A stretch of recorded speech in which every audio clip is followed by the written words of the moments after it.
Après les dernières élections municipales et communautaires, c'était au tour du pôle métropolitain Nîmes-Alès de réunir ses élus et de tenir son comité syndical le 16 septembre 2020 à Saint-Chapt. Après les fondateurs et historiques Max Roustan, maire d'Alès, et Jean-Paul Fournier, maire de Nîmes, c'est Christophe Rivenc, nouveau président d'Alès Agglomération, qui a été élu à l'unanimité à la présidence du PMNA, Franck Proust, nouveau président de Nîmes Métropole, ayant été élu vice-président.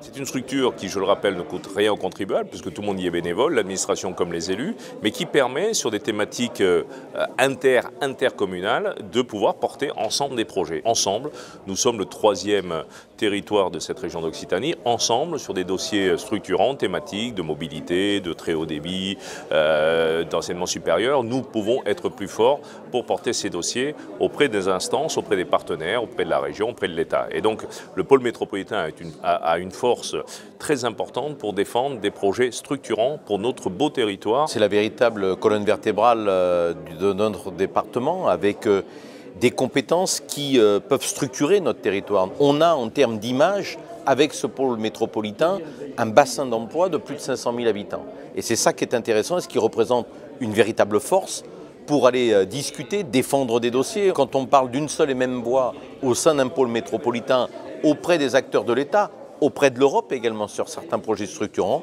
on est plus fort et on a plus de chances d'être entendu. Pour rappel, l'union entre les deux agglos remonte à 2007, devenant l'un des tout premiers pôles métropolitains de France, et doté d'un projet de territoire décliné autour de différents axes comme la recherche, l'innovation, l'aménagement, les infrastructures, le développement économique, avec entre autres réalisations le déploiement de la fibre optique sur les zones économiques, un partenariat pour le contournement ouest de Nîmes, la poursuite de la 2x2 voies, ou encore la création d'un atlas de l'enseignement supérieur. Donc déjà on se parle, déjà on travaille ensemble, et à travers le projet de territoire qui a été voté et bâti, on se construit un avenir commun. Ensemble on est plus fort, c'est la devise de ce pôle métropolitain sur lequel aujourd'hui, avec Franck Proust, avec tous les élus, nous décidons de nous engager fortement, avec peut-être aussi des nouvelles thématiques à mettre d'intérêt métropolitain. On peut parler de l'aéroport de Nîmes, on peut parler de plein d'autres sujets aujourd'hui, de développement économique bien sûr, de contrats d'axe, très important, hein, la réalisation d'halte-gare sur la ligne ferroviaire Nîmes-Alès, à laquelle je crois beaucoup